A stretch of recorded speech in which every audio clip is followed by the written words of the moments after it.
What is going on, everyone? Happy Sunday. Happy Selection Sunday. The verdict is in. The teams have been selected for the 2022 NCAA tournament, and Alabama is back in the men's basketball tournament as a number 6 seed. West Region will meet the winner of this week's playing game, which is the number 11 seed. That's either Notre Dame or Rutgers. And Michael Casagrande, I know, is so excited to join me now to chat about this matchup. Obviously, as a former Scarlet Knight, I love that matchup if that ends up being the case. But let's focus on Alabama and just your overall thoughts about where they ended up landing. Is this a good bracket for them? What are your thoughts about where they ended up here as the number 6 seed? Yeah, I mean, at this point, I don't know what's a good bracket for them. At this, losing 3 straight games, where kind of looking like they're in a tailspin. I don't know what the right bracket would be for them at this point. That they need to get themselves right before it even matters who they're playing. So, I guess I just wrote a few minutes ago they'll have some time to maybe do more internal looking at themselves, since they won't know exactly who they're playing until Wednesday. So maybe they can see that as a blessing, that they can fix some of the issues. I don't know if they have enough time to fix some of the issues they've had in recent weeks, but maybe they won't be distracted with having to worry about a straight up game scout report before playing on Friday. Yeah, so this first round game will be Alabama taking on, again, Rutgers, Notre Dame. That's going to happen on Friday in San Diego. And as of right now, we still don't, I guess, have the times and networks. Those are still TBD at this point. But I think, I guess the kind of looking at the broad scope of things, Alabama, if they win their first round game, they'll play the number 3 seed Texas Tech, number 14 seed Montana State on Sunday in San Diego. It'll either be Texas Tech or Montana State. So you kind of look down the line and sort of see where Alabama ends up. But, looking at the body of work throughout this basketball season, you were at the SEC basketball tournament. You kind of witnessed things go down. You've seen how things have transpired here late in the season. What are some big areas that you point to that Alabama, as you mentioned, are going to need to focus on, get cleaned up if they want to have a shot at advancing throughout the tournament?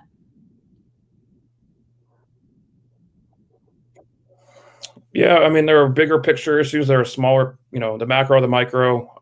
Bigger picture, the macro. There's been a leadership gulf throughout the season. They've missed Herb Jones, the John Petty's, the Alex Bruner. He was there for a year, but Notre seemed to like the way he was able to help bring together this team a year ago when they were SEC champions regular season in the tournament. Number 2 seed, kind of one of the darlings of March, coming in, and you come a year later and things are, in the dumps. 3 straight losses in all 3 different yet very frustrating ways for Alabama. The body language does not look good. They just look frustrated. They don't really, there's a vacuum in terms of the leaders. Who's the guy, who's the Herb Jones of this year? I don't think there is one. And I think that's what's frustrating Nate Oates.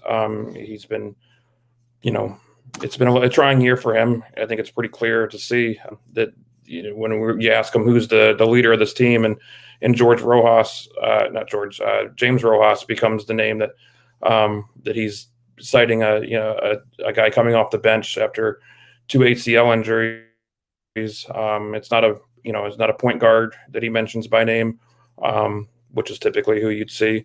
So I think it's, in terms of that, I think, who's the guy rallying the troops during the, when things get tough during the games. Doesn't really look like it's happening that much on the court. The smaller picture, the turnovers, clearly we've written about it ad nauseum the last few weeks. Can't control the ball. A lot of live ball turnovers leading to points. The other end was, they corralled that. They seemed to contain it for the most part in the first half against Vanderbilt. Then it all kind of fell apart again, blowing a 15-point lead against them. So, there are a number of things going on with this team, but it's a far cry from where they were a year ago. Yeah, and I think, obviously that's kind of where, everyone kind of points to. They earned a number 2 seed last year, ended up in the Sweet 16, first time since 2004, when they were upset by UCLA and Indianapolis. But I think just the way things played out in the SEC tournament, obviously a lot of frustration, as you mentioned, blowing the 15-point lead. Alabama's got the talent, but it just seems like there's so many struggles with them being able to kind of put it all together. Obviously, Shackelford leading the team right now.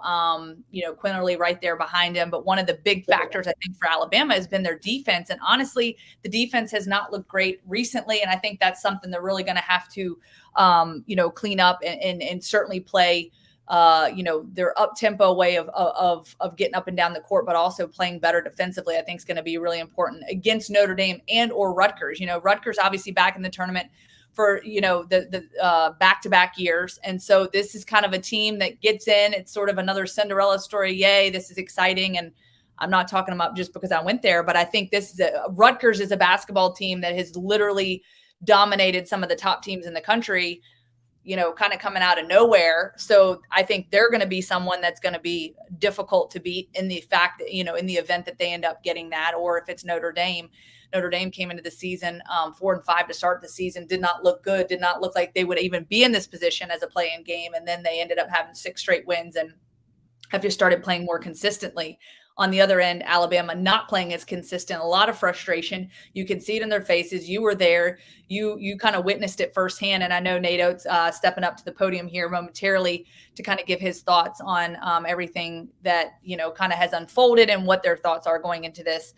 So I guess just sort of leaving that with the last thing, Michael, in terms of this bracket, I know that I don't know if there's necessarily a point for comparison, but, if there's a bracket that they're in, do you think this is somewhat of a favorable one for them? What are your thoughts just on the road here in this West region bracket? I really haven't looked too far at the road, to be honest. I think the way things are going, to be fortunate to get out of the first weekend in San Diego. If they can win 2 games there, that would be quite, just the trajectory, for being honest, where they are right now after losing those 3 straight games, and the leadership golf and team, I haven't looked much beyond that first weekend, to be honest. Yeah, well, I don't blame you there. And certainly, I think the fans here, obviously in the chat comment section, feeling much of the same way. Can they take care of business in that first game, second game, and get out of here? But I think obviously, as you said, the focus will have to be on that first game. And, just the way they're playing, they're going to have to play some of their best ball, get the shots to fall, play better defensively, play more consistently, and then we'll see where the chips fall. Michael, we appreciate it. I know you got a lot of work to get done. I know you just got back in town here just a couple days ago, and we'll be looking for all of your insights as we get ready for the NCAA tournament. Thank you, as always. Thank you all for watching. Happy Sunday, everyone, and we'll check in with you